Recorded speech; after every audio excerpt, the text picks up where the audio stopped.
Hey, what's up, everybody? So, the new Robert Eggers movie, The Northman, has landed, and you got myself, Rene, and Blake the Wolf here to talk about The Northman.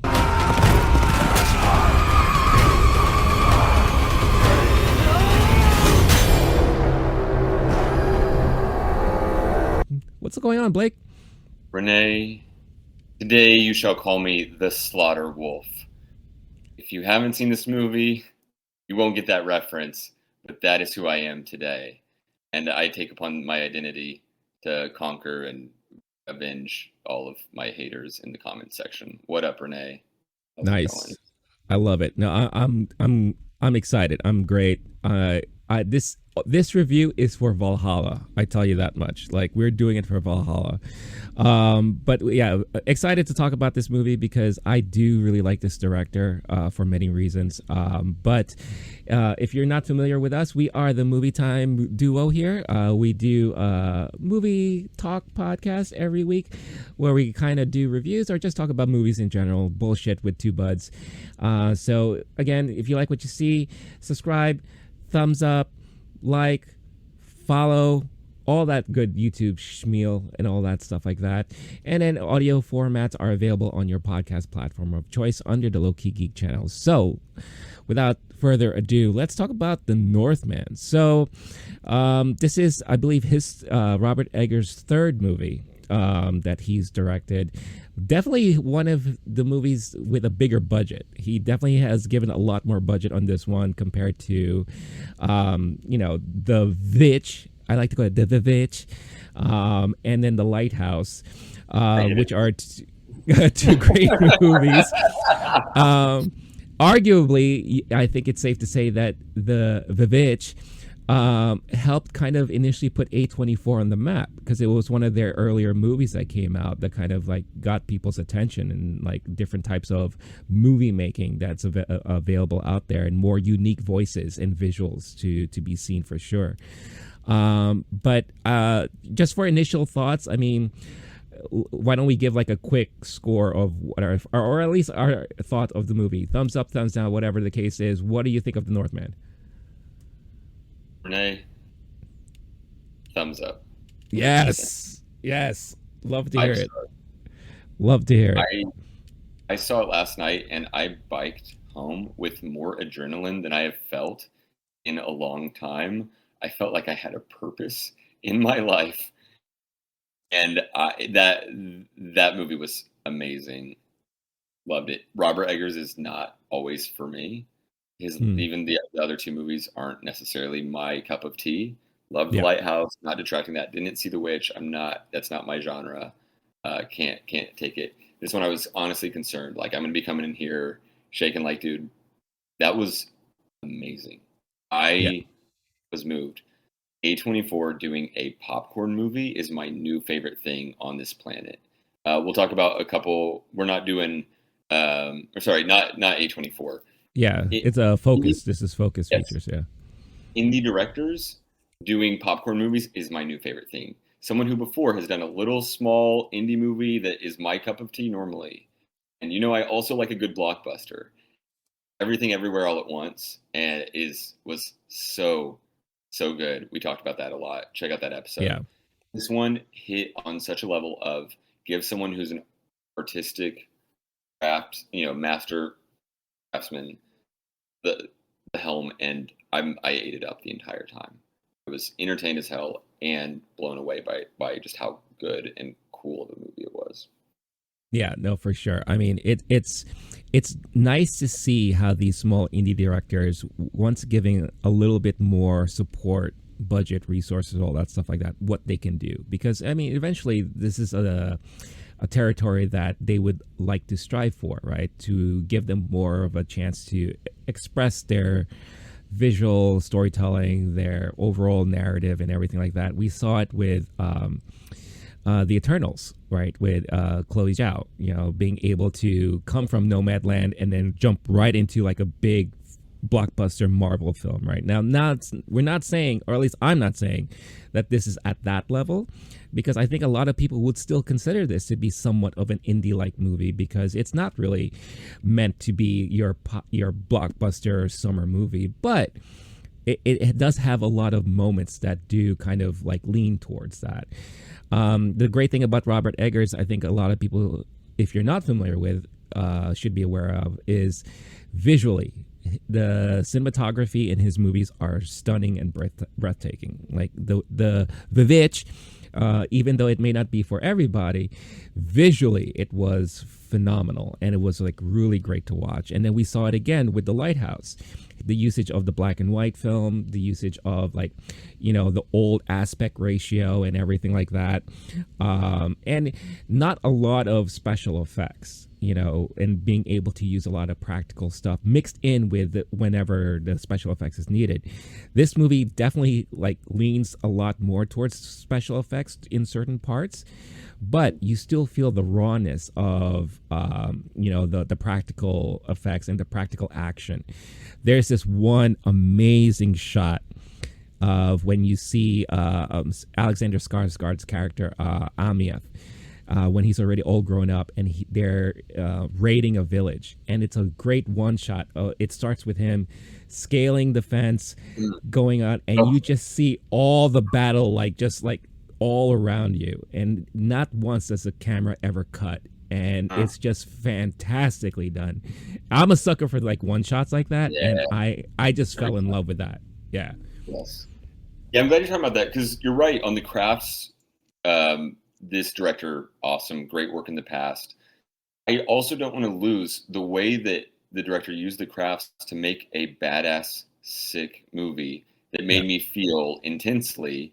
And it honestly wasn't too different of a heart-pounding adrenaline rush as Ambulance, the Michael Bay movie we saw recently. But it's a totally, totally different style and like totally different world. The fact that they're doing with no guns, no explosions. Fire had recently been invented. I don't know the timeline. You're right. But that they're doing such heart-pounding action. I love that. The person sitting next to me, who happened to look a lot like Anya Taylor-Joy, it was just like random human next to me in the theater, and I actually did a double take. Like, wait, is that? There's no way, right?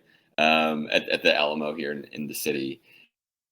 She literally is pumping her fists throughout the movie. I don't know I think, because there's a few times they made a reference to Viking culture that she like super got into, or like cheered when they mentioned a sword name or something. I don't know. I do not know the backstory of all this. I do know that a stranger pumping their fist next to me and me pumping my fist at the same time is an awesome feeling. Anytime I have that, the rest of the theater, I can't say it was necessarily everyone's cup of tea. I don't know that everyone had as great of a time.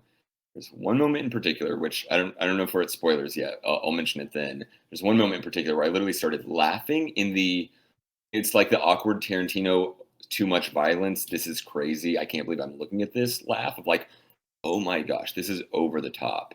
So overall, if somebody hasn't seen it yet, my recommendation, if they enjoy this type of like, if they're not turned off by the Viking vengeance and protecting his bloodline, overturning, crossing a continent, doing everything in his power in bloodlust to restore order to his family's name, that kind of story. There's a love story happening. I don't think there's much comedy other than like a few awkward laughs, or like not even awkward, just like intense. Oh my God, I can't believe I'm watching this laughs. It's not that. Hardcore Viking action sweetness. The movies I'm thinking of off the top are The Green Knight and Macbeth. More action than both of those. Hardcore, way more a shirtless man with blood-soaked chest and beard holding a giant sword who just messed some people up in a wild way. Those movies didn't really have that, so add that though. But the style, the tone, things like that. If that's not a turnoff, I think someone's going to love this movie. I know as soon as it ended, I called a buddy and I called my brother and said, "You got to go see this ASAP. This is a movie for you." I'm hyped about it still, as you can tell.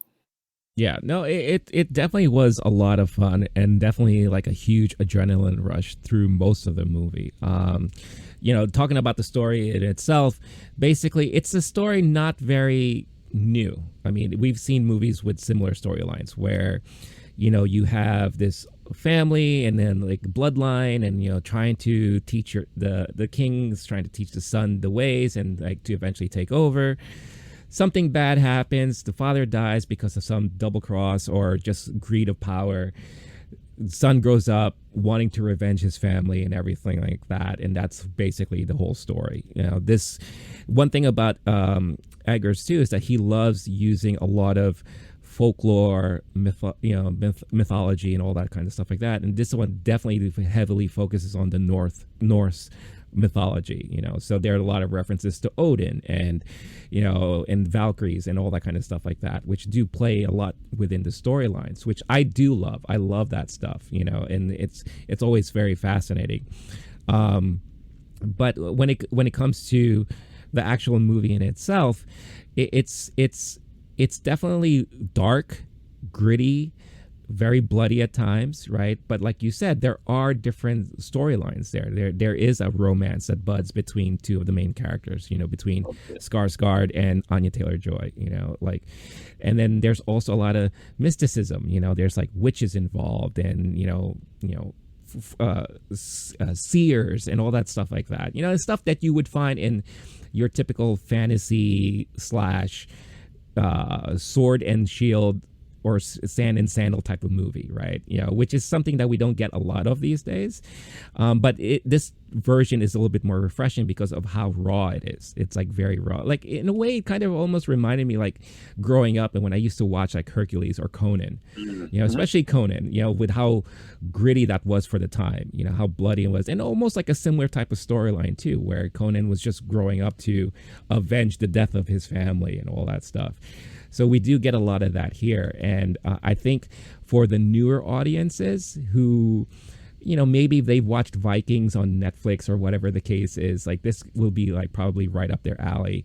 But for those who are more into like the Lord of the Rings or maybe like Wheel of Time on Amazon, like this might not be in their wheelhouse because this is definitely more on the rawer, grittier side of things, for sure. But it's still, regardless, I enjoyed a lot of it. And I thought, just the way, again, I can't mention enough, the cinematography, the way, the usage of light and dark, especially since a lot of the stuff happens at night, and the contrast between how certain things would be lit up with the fire and not knowing exactly what's around the corner sometimes. Like, I do love that. The audio, the audio aspects were also pretty well done. Not much to be said, I think, in my opinion, about the score of this movie, per se, but definitely had its moments where it kind of like pumped you up, where like when something's about to happen or when certain things are going down, right? So I don't know how you felt about that. Listening to an interview with the director last night, and they talked about how in this movie that's roughly, I want to say 2 hours, 12 minutes off the top, and there's 2 hours of score in it. And Mhm. I honestly, I don't disagree. I wasn't blown away by like the music quality. I don't think I'm going to play it unless I just like need to train for a marathon Yeah. or just like want to keep myself up all night and not sleep. It was basically just drumming. The composer said something along the lines of, now that we're done with this, I never want to hear another drum for the rest of my life, which coming from a musician is hilarious. Right. It was effective in my mind. I don't think I would be buying the album and playing it for funsies. Right. I do think it was very effective and cool and over the top. It did its job, in my opinion. Yeah, no, for sure. Let's talk about the acting. So, like you have a lot of big names and people who've actually worked with Eggers before. So, Anya Taylor-Joy teams up with him again. Willem Dafoe, who we already saw in The Lighthouse prior and all that. But, you have Nicole Kidman, who plays the Queen in this movie, and I would say probably my favorite role of hers in most recent years. I thought she actually did a really good job. And maybe it's because she wasn't on screen a lot most of the time. And her character kind of started one way and then kind of did a little switch towards the end, which was a little bit Oh, are we doing unexpected. spoilers yet? You know what? Let's just go into it. Let's Well, just dive in. Spoilers, again, our overall thoughts of the movie, you could see that we really enjoyed it. We gave you the reasons basically why you may like it or may not like it, right? It's really up to what your tolerance level for this type of storytelling is. But it is a movie I would say you should check out if you're just into the craft of movie making, because this is a very well done, put together movie. And since we're going into acting right now, the acting across the board is pretty well done. Like I can't say that there was like one person that phoned it in or anything like that. I think for this crop of talent that they have here, they did an excellent job throughout the whole film. And the only other thing I'll say is that for Alexander Skarsgård, who after True Blood has kind of iffy roles here and there, this is probably my most favorite role of his outside of, the True Blood franchise. But maybe it's also because his dialogue was cut very short and very like poignant in a way. But he embodied the whole Viking revenge mentality, right? And he was just like brutal and very, very focused. And I just thought like he did such a brilliant job in it all. So I guess now going into more spoiler talk. Hey guys, I hope you're enjoying this episode so far, but before we continue, I wanted to quickly talk about Bulletproof Coffee. Bulletproof Coffee is my favorite coffee of choice to start off my mornings with. Why? Because it's clean coffee. What does that mean?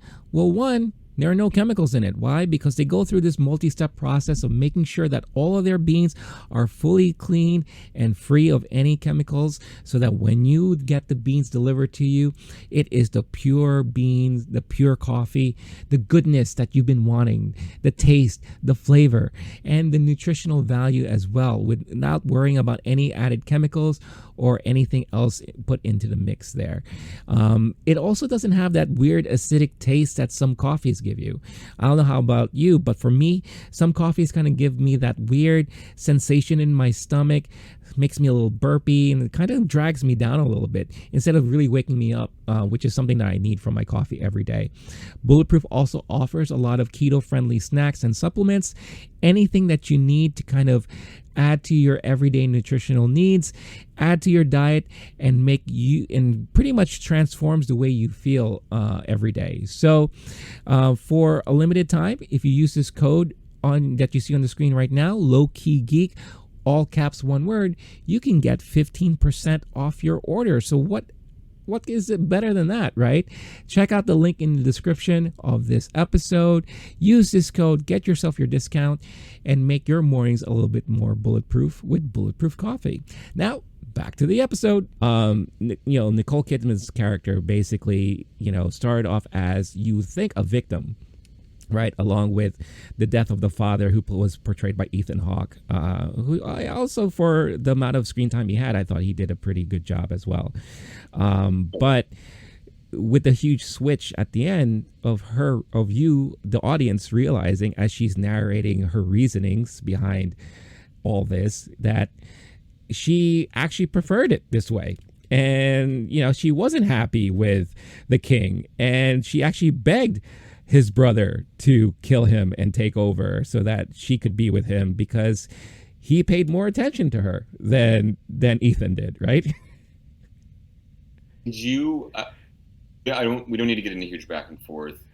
Do you believe that speech that she gave? Because I, up until that point, thought she was a victim. Mm-hmm. And while she's giving the speech, I would go, "Oh, holy shit, this is a turn." I'm actually not 100%. I still, and it is clear from what she said, she believes. It was clear based on the text. He says, "Nope, I was a victim of your father, the one who got killed, and I conspired." I also thought maybe she just had a turn of, it was a strategic move to say this to him, thinking, "You're going against the leader that I have right now. I don't think you're going to win. I'm instead going to try to get in your head." And she does a pretty good job, because after that, she's messed with him. He is possessed, and he makes some bad choices after that for the first time in a while. Sure. So you almost think, okay, I have a kid with this guy. I'm siding with him. I don't know if there was enough context clues outside of her speech that says, "Oh, we actually did learn Ethan Hawke's character was a bad guy," or that the uncle was the good guy. it did make things a lot much more interesting and kind of like nihilistic of who's good, who's bad. Has this guy been wasting his entire life on vengeance? The movie does a good job of asking the question: are vengeance movies great? Like, is it a great idea to do vengeance? Not like, what is justice? You've been wrong. Congratulations, that because of your wrong, someone else got right. Like, it does a good job of doing that without getting too philosophical. Right. I'll just say it for myself. I'm not totally sure that Nicole Kidman's character, that she was telling the truth, and I think it was a strategic ploy that worked. I don't know that we'll necessarily know what's going on in a character's head when they don't get to say it out loud. But Right. that was just my 2 cents there. It was a good No, twist, though. It threw me for sure. yeah, interesting point from your end too. Like, it's not something that I actually asked myself, but now hearing you kind of pose that type of question, it does make me kind of try to think back and see, like, okay, was this, like you said, was it a more strategic ploy on her part, and everything like that? However, this type of twist is very Shakespearean in a way, where it's just like, you're this boy who grew up with all this rage in him and wanting to correct the wrong and get his family back together, at the end of the day, did not have the full story, right? And found out, and that maybe why he had so much conflict and made all the wrong decisions at the end was because of that. As it's finally unveiled in front of him, as he's being told by the main source, his own mom, saying, no, you're wrong. Like, I wanted this to happen, and you were just, a victim in the whole circumstance of what I really wanted out of things. Right. And it's just like, if you were dead, oh, well, so be it. But if you're alive, this is the truth, and you're going to have to deal with it. Right. And all that stuff like that. And it's horrible. It's like a horrible, like, circumstance to come across. Right. So it kind of makes you think, like, all right, so what is he doing? Like, everything that he's done to this point and what he'll have to do moving forward, is it still the right thing to do? Right. And, as he's going through that dilemma, as an audience member, you're kind of going through the same dilemma too. My initial gut reaction, and as I was going through the movie, was like, well, fuck her. She needs to die too then. Right. Go on this guy's side because he's the main character. Why are you not? You're a bad guy now. Oh, wait. Yeah. Life's not that simple sometimes. Right. Right. Yeah. So, and the only thing I will say is, like, it was unfortunate that the youngest son had to die the way he did. Like, that. But then again, he was like, hey, look, if a little kid jumped on you and started stabbing you multiple times on your back, you're gonna need to react somehow, right? And that was like a very, very basic reaction. I missed the part where the boy died, so maybe my sympathy meter isn't up high enough because I actually don't know exactly how the boy died. Here's what happened in that moment. So we have, before going back to the Nicole Kidman speech where she's saying that she was in on the betrayal of his father. Mm-hmm. She kisses him at some point during that. Oh yeah, yeah. I'm thinking, how far is this going to go? And then she starts cackling as he backs away in a wild, good, evil laugh. Good job, Nicole Kidman. It's hard to pull that off. Later on, he's back in the mother's room, and he's going to have to kill her. He ends up having to kill her. The brother comes in. This is when I laughed inappropriately in that, and I've had it happen in a Tarantino movie. Don't judge me. Some people respond to bizarre, what did I just watch? I cannot believe that my ears and eyes just saw that, with nervous laughter. This tiniest boy jumps on this giant Viking man's back. It wasn't anything except the noise, and I know this is fucked up. I'm not saying it's funny. It just hit me, and like I was like so shocked by what I was watching. Just a million little knife stabs, and I'm going, what? No, and then Skarsgård going, ow, stop, ow, that kind of thing. I have to assume he threw the boy stat. I don't know what, but my reaction, I'm going to try to do my best impression of the moment. I go, oh, no, oh my God. I don't know if that blew out the microphone. I'm sorry. I did a squeal scream, oh my gosh. The people around me had similar reactions, but they didn't vocalize it. I just go, I'm so sorry. Sorry, everyone. holding my head down, and that's when I look up and the boy's on the ground. I go, "Oh, this is sad now. Hope I didn't just ruin everyone's moment." But anyway, and that is after he has done so much murder, and he's starting to Yeah. become more blood soaked over Yeah. time. It was getting to the point where, and I one of the only other directors, the last time it happened that I recall, Tarantino, Once Upon a Time in Hollywood, when Brad Pitt's character chunks a soup can or the dog food can at somebody. I go, there's no way my brain can comprehend that violence. I'm so appalled and shocked and bewildered at the same time. I was like scream, laugh, yell, freak out moment thing in the theater. Yeah. I think I was the only person in this small theater who did that, but that's why I missed that scene. That is part of what got me into it, is a director doing high levels of nonstop intense action without explosions or gunfire or breaks or comedic relief. I do enjoy that. At some point I was thinking, is this movie doing a Mad Max style nonstop, like for the last however long, just going to be 30 straight minutes of run, stab, kill, stab, run, and like just heart pounding Mm-hmm. nonstop. Got pretty close to those levels to where I'm like not quite shaking, but they did a great job of that high intensity action movie stuff. Yeah. No motorcycles, no car chase, nothing. It just man, shield, sword, a couple bow and arrows in the whole movie. That's it. And it was amazing action fighting choreography, in my opinion. And especially the way that, which we'll talk about the cinematography, camera work in a sec, but Yeah. especially the way that they handled that. Well done, well executed. No, for sure. I mean, and I think if there was any criticism in this movie, not particularly from myself, but if I was explaining this movie to someone who maybe is not into this type of filmmaking, or not really into like the cinematic feel of a movie, and they just all they care about is the action points, this movie does have a lot of moments of exposition, right? But that's all part of the storytelling. You know, it's like, especially once they go into like the Norse myth portions of the movie, the conversations that he has, or not so much conversations, but listening to the foretelling of what is to be done. You know, like Bjork's character pretty much plays like this mystical witch that kind of like helps guide him in a way, or tells him like a future or whatever the case is, kind of like his like a fortune teller kind of thing like that. She's only in the movie for like maybe 5 minutes or so, but she sets kind of like the in-between point. Okay, this is where you've gone now, this is what you may have to do moving forward, and that's what kind of carries his journey on like after that. I think she was like brilliantly cast for that particular one role.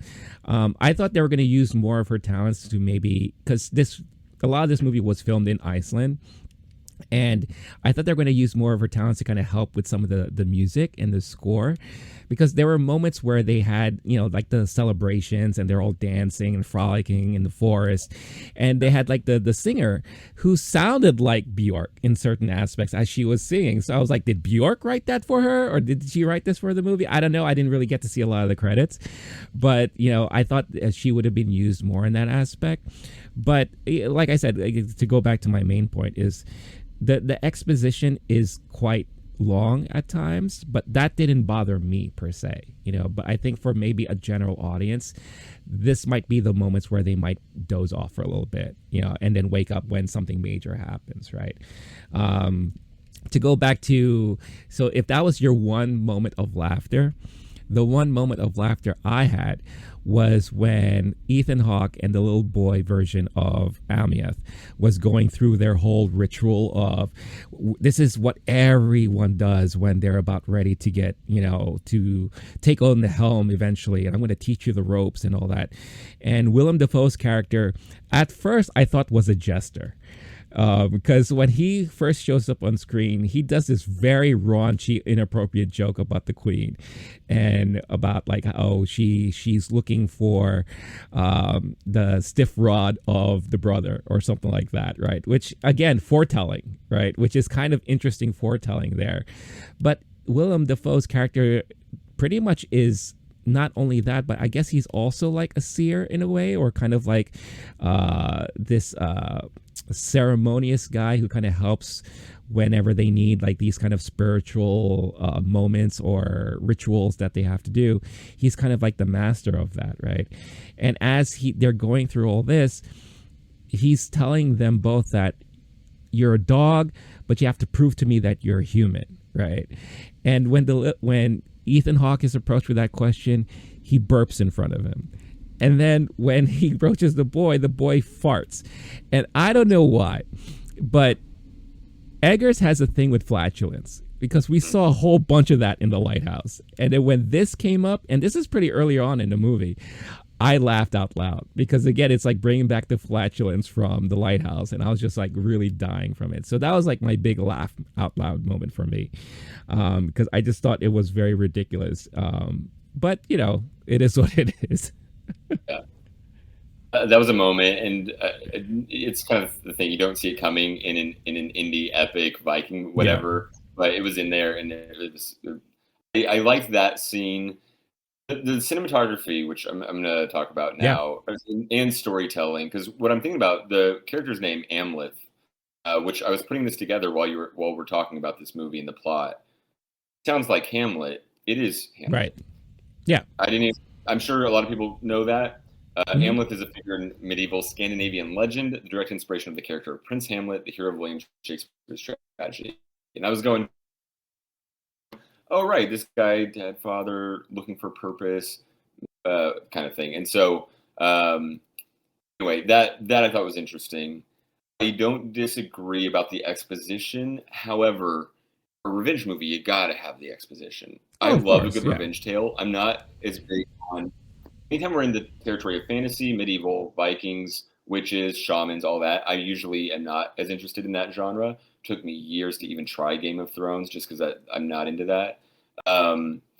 This one, I enjoyed it. There's the very intense human story of revenge. And anytime, I love a good revenge movie so much. Anytime you do that, you have to have the backstory and some exposition. One thing I thought was so well done about this movie is, you mentioned it earlier, not giving Alexander Skarsgård a ton of dialogue might not be the worst decision in the world. There's one moment where he's forced to like scream, cry, and I was like, this guy's not pulling it off. Most of the movie he pulls it off because he's just doing intense Viking stuff, and dude's good at baring his teeth and screaming. Yeah. Great, a couple great moments of that. What I thought was so well done about this movie is the combination of storytelling, cinematography, camera work, etc. I'm not going to nerd out too hard. If anyone wants to, I would love to see you in the comments section. I will reply. We can geek out together. But the two things I think are worth mentioning that I saw it one time, just is now out. There's the black and white aspect and the way that things are put on the screen. The black and white was well done because it's used to enhance the story. I'm going on a limb here because I've only seen it one time, but I'm taking notes during the movie and realizing patterns that are happening. It's black and white when he is most hopeless, and it is colorful and more that computer generated CGI stuff when he is most aligned with his purpose. The whole movie is about purpose. There's a scene when Ethan Hawke leaves the mother with the son, and they're going to do the wolf thing, and I actually thought someone stepped in front of the projector because they're just black silhouettes in a black and white snowy night. And that it was a beautiful image. I go, wow, I'm not sure I've seen anything like this in a while. And that's when they're kind of like heading towards leaving the home and the mother and heading more towards away from their original purpose. There's a few other moments where he's riding a boat or lost at sea or lost in the snow.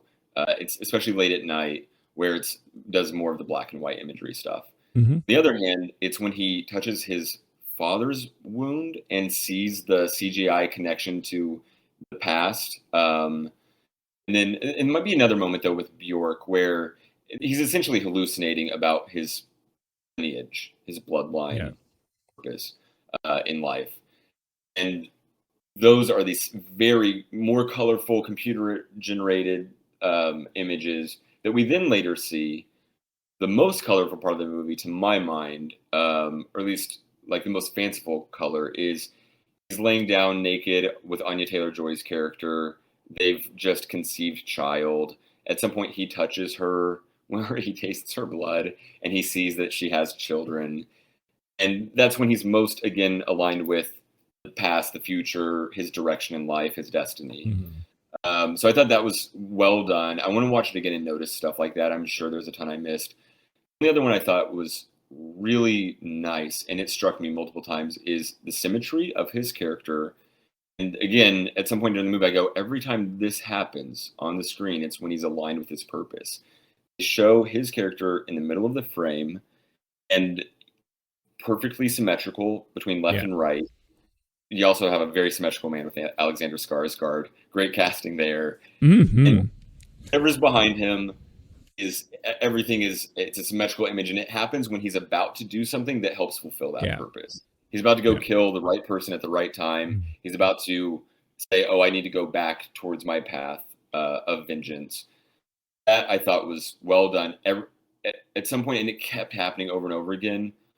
Every single time I go, okay, I'm assuming this is what's about to happen. Yep, that's what happens. He's about to do something awesome or in the way of purpose. Love that. Can't wait to rewatch it just for those things. And this is what we get when we have a masterful director doing badass action movie. Loved it. Yeah, no, for sure. Great camera work.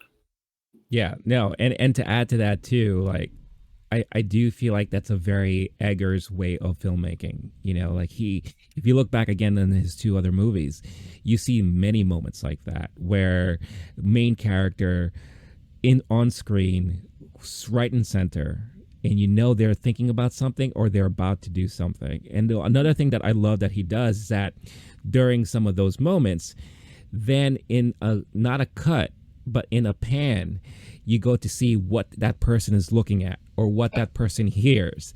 And then off screen, you see all of a sudden that character going towards whatever that main objective is.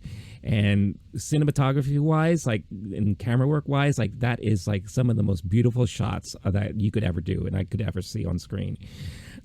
Because it builds up to that moment. You know, you see the main character there on screen and then you see him like look off to a distance. Like, well, what is he looking at? And then you pan over to what that thing is, and then you see all of a sudden them walking towards it. I love stuff like that. So, again, this is just another great movie to enjoy the craft of movie making and to see what is possible with, perfect cinematography, editing, or just unique ways of visually telling a story while mixing it in with all the other things that are happening throughout the movie, you know. And I do love how you would get reminded about the king tree, as they refer to, which is the lineage of the family and all that, and how they use that to also progress the story. And I did love that moment where he, you know, basically notices the cut on Anya Taylor-Joy's neck, kisses it for comfort, and then he gets flashed back with, oh my God, wait, she's pregnant with twins, right? Yeah. I didn't want to tell you yet. I was worried it would throw you off, or, you know, and it did exactly that. Yeah. Right. Yeah. Like, and it's great. And then again, that it forces him to make another decision, right? Where it's like, all right, I can just hang out with her, live our life free, and raise these two great kids, right? Yeah. Or knowing that these guys, my crazy ass mom and my uncle, is going to find us eventually because they're going to want to kill these two kids because they're the ones who are going to eventually possibly rule. And I do love how they put the emphasis on the daughter on the tree line as being the queen, kind of in reference to the mom, right? It's like, well, this future queen is a threat to possibly my mom, right? So what should I do? Do I hang out, or do I just go back and finish what I'm supposed to do? Or at least what I originally thought I was going to do. And was that the right way? Well, it depends on how you interpret it, right? Because at the end of the movie, again, we're in spoiler territory now, he doesn't make it. But he does but he does finish his job. Revenge is full out, executed. The mom is dead, their kids are dead, and the uncle dies. But unfortunately, he dies along with the uncle, right? But the last things that he sees in his mind is that, but you know what? My my future kids are safe, and my wife, or not even wife, but my woman is all nice and safe, and they can now carry on my lineage moving forward, and I did my purpose, right, and all that. So it was kind of like one of those bittersweet endings. But again, another reason, and you brought it up, the whole Hamlet reference and all that. That's why I said it's very Shakespearean, because it is very Shakespearean, the storyline. It's very, there's a lot of tragedy, there's a lot of conflict, and things don't always end on a positive note, right? So, but it's a type of storytelling where at the end it's fulfilling, even though the character that we were supposed to be rooting for and love throughout didn't make it. Almost like Braveheart. Like the whole thing with Braveheart, where Braveheart, what? It just came out. I haven't see it yet. What are you doing? Oh, that's right. Yeah, I'm sorry. My bad. I'm skipping. I'm getting way advanced, way ahead of myself here. But no. All jokes aside, yeah, I got a screening for. I actually saw it right before we filmed this, so I meant to send you the link, but yeah. But I mean, very similar to that story. Like, we follow this guy's journey throughout the whole movie, and tragic ending. He doesn't make it. But again, it's what his actions meant for everyone around him moving forward, right? And I guess in this case, it's securing his lineage and making sure that Anya Taylor-Joy's character is safe in the long run, right? Yeah, I think that's I don't have any other takeaways except story, the revenge story. This ending, it's essentially a statement of nihilism or the future. Like, because you could say it's a story of him fulfilling his purpose. I viewed it as the director says there is no purpose, there's no right or wrong, there is no good guy, bad guy. Life isn't that simple. You can spend your whole life trying to do one thing. And he did avenge his father's death. He did not get to become king, which was kind of his original purpose as a prince. And then he does get to save his bloodline, we assume. Also, Anya Taylor-Joy's character is just on a boat with a crew of piratey Viking dudes. You're going to end up where? I don't know. I hope she's fine. I'm sure she's fine, right? Yeah. Surely, I mean, yeah, being the only female on a boat filled with guys who probably live on the sea. Oh, yeah, there's nothing wrong there. I hope the sequel is she murdered all of them, knowing what would happen, and then ends up like starting a colony in wherever she ends up. And his bloodline just repeat history. I think this is essentially one of those movies that says all the mythology stuff. Am I the only one who got Duel on Mustafar vibes from the scene on the fire? I really wanted the no moment. Great call. Great call. I love it. Thank you. I couldn't get it out of my head. I really wanted them to just use a couple lines from there. I have the high ground. Yeah. Exactly. And here's what I do want to ask on the ending, though. Did you think Hamlet won when we saw the uncle's head fall to the ground? Because I did not see that there was a sword in him until I go, oh, I fell to the ground. I literally started clapping, and I realized no one else was clapping. I look up, I go, oh, he's our man is dead. Did you know that in real time? No, because I think this is part of the visual aspect of it. Your eyes were drawn to the head falling off, right? You didn't exactly see the uncle's sword spear him through, right? So my eyes were focused on the uncle and the head falling to the ground. Then once I had that process, I looked over, I was like, oh shit, no, this guy didn't make it either. Oh, yeah, exactly. Yeah. I'm actually wondering if, because I need to rewatch that scene in particular. I don't know that we could see it, like if a billow of smoke blew by and blurred out the sword or something. A lot of those moments early on with the king prince farting wolf scene, we get a bunch of moment with Bjork where there's like you're kind of lost in it. It's almost like psychedelic. Yeah. You're in a field of smoke, steam, fire, whatever. And there's other moments where it's a clear green field, skies are open. It was beautiful. and there's other times where you're just lost in the natural world of that, Right. of the lava. And that one, I did not know that he was dead until, okay, there's a sword in our man. Right. I think at the end of the day, we're talking about the ending, we're talking about the plot, and my final thoughts. I think it was a beautiful love story. That is Hmm. something that I did not expect going into it. And then we get Right. to near the end, he's obviously emotional and saying, "Oh, never mind on my purpose. I want to kiss you and love you and take you to the Yeah. movies and let's chill." And then it becomes a purpose movie, and it's almost like the director is saying, "Life is meaningless. You can have best laid plans. Good luck, and at the end of the day, you might die." There's still that aspect of him passing along his bloodline just in time. Like, boy Hmm. barely got it in before he passed. Yeah. So there's something beautiful there.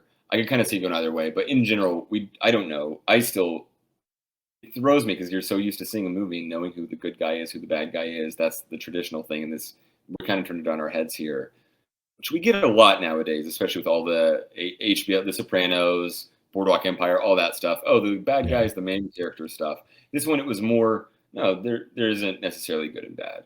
Death Right. happens. You can do whatever you want, and life might get in the way. You can be the most badass Viking dude. Kill a whole ton of people, and you just get distracted for 1 second. Look at Anya Taylor-Joy's beautiful face as she's running away, and then you're next thing you know, you're beaten into submission and then Yeah. tied up. Um, I I liked that aspect to it. If someone wants a clean James Bond type of the good guy always wins thing, there I don't this movie might frustrate them. You Yeah. do get enough of that philosophy kind of stuff in it to where it wasn't just a dumb boy bloody Viking action movie, and instead we get some depth to it, some love story, and some thought on what is I literally am biking home, heart racing still from the bloody action, going, what is my life's purpose? What is right and wrong? How do I know? And I guess I just have to keep going forward. Yeah. No, no, well said. Yeah, like again, to close things off on my thoughts on it, like I think we said a lot here. I do love how you called out a lot of the movie and storylines based off of purpose, right? And I think when you tie that along with that notion of revenge, I think in a way, this movie is also telling you that revenge is not something that you should have harken over you for this long and take over, because revenge can go one or two ways, right? You could either get so fulfilled and things go your way, or things could go horribly wrong because you're just so enthralled with getting even. And we've seen revenge movies in the past. You like to bring up Tarantino. I mean, Kill Bill was a whole full-on revenge movie, where yes, things worked out at the end, but it could have gone another way, really. And at what cost, right? At what cost are you going to go forward with all that? So I think, along with purpose, revenge, it's a reminder that revenge is not something that you should have taken over yourself, because in a way it's like a drug where you can't stop unless it's totally 100% done. But then at what cost, and is it worth carrying over when you have another option where you could just let things go and just enjoy a better life at the end of the day, right? So I think it's lots of great like little meanings here and takeaways depending on the individual that watches it. But I think that again leads to great storytelling at the end of the day, and that's why I think both of us, we enjoy this movie a lot, and we would love if you guys did as well. But if you didn't, or if this is a movie that you're still kind of on the fence about, curious to hear about your thoughts about the Northman in the comments and all that. Let us know. Is this a movie you've enjoyed? Obviously, you've watched it if you were watching through the spoilers and all that, or if you didn't care and you just wanted to hear us talk about it. Have we convinced you maybe that this is a movie that you might be wanting to see and check out for yourself? So, as always, leave your thoughts in the comments, your feelings about the movie in general. Is this something you would recommend to other people as well? But with that being said, I think we're done with this episode, and definitely do check out the Northman. But before we head out, Blake, where can people find you online? Go to Letterboxd, download the app. My screen name is Blake Wolf, BLAKEWOLFSSN. Blake Wolf's screen name, Blake Wolf SSN on Letterboxd. You'll see me give The Northman 5 stars on Letterboxd as of last night. Nice. And as always, you could find me through all the handles you see on the screen, Lowkey Geek on Twitter, Instagram, what have you, and all that. If you enjoyed this episode, again, great way to show your support for free at no cost to you is to hit that like button. Subscribe to the channel if you haven't done so already. Hit that notification bell so you get notified every time something new is uploaded on the channel. For those of you who are returning, thank you so much for watching along again, and we appreciate all your support and for listening. Audio listeners, you could find us on podcast platforms of your choosing. Just look for the Lowkey Geek channel there, and you could find the episodes, and make sure to download and rate. Leave a good rating. But with that said, I'm Rene. That's Blake. This has been Movie Time, once again reviewing The Northman, and we'll catch all y'all next time. Peace. Valhalla!